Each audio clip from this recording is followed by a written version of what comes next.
Après avoir appris cette recette, ma famille n'a plus arrêté de me demander de la refaire. Pour commencer, dans un bol avec un blanc de poulet coupé, je vais ajouter 1 cuillère à café de sel, 1 cuillère à café d'origan, 1 cuillère à café de paprika, 2 cuillères à soupe de fécule de maïs. Et nous allons bien mélanger. Dans une poêle, je vais ajouter un filet d'huile d'olive. Ensuite, nous allons mettre le poulet à frire. Je vais remuer jusqu'à ce qu'il dore uniformément. Et avant que je n'oublie, dis-moi de quelle ville tu me regardes pour que je puisse t'envoyer une étreinte spéciale. L'étreinte d'aujourd'hui va pour Élodie Laurent, de Lyon, France.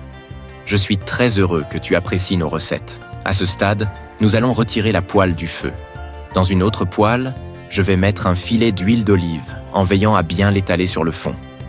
Maintenant, je vais ajouter 3 gousses d'ail écrasées. Et nous allons commencer à faire revenir.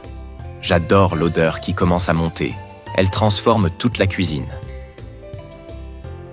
Juste après, je vais ajouter une demi-oignon rouge en dés, la moitié d'un poivron rouge, la moitié d'un poivron vert, la moitié d'un poivron jaune également en dés, et 100 g de brocoli.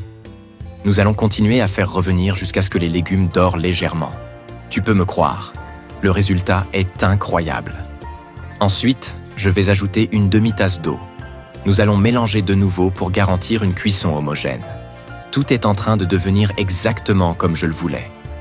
Maintenant, je vais ajouter le poulet que nous avons frit précédemment et nous allons mélanger pour l'incorporer au sauté. As-tu déjà essayé de faire une recette comme celle-ci chez toi? Dis-moi, j'adorerais savoir. Dans un bol, je vais mettre une demi-tasse d'eau, 2 cuillères à soupe de fécule de maïs. Et nous allons mélanger jusqu'à bien dissoudre. Ensuite, je vais ajouter une cuillère à soupe de sucre, 1/4 de tasse de sauce shoyu. Nous allons mélanger encore un peu jusqu'à obtenir cette consistance. Puis, je vais verser ce mélange sur notre sauté.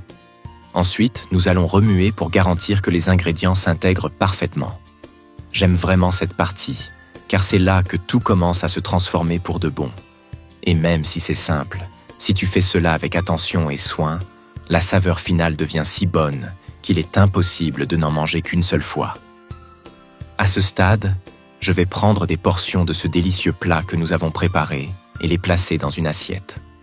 J'aime ce type de recette parce qu'elle livre exactement ce qu'elle promet. Elle ne demande pas d'étapes compliquées, n'a pas besoin d'ingrédients difficiles à trouver, et même ainsi, le résultat attire l'attention. L'aspect et le goût sont incroyables.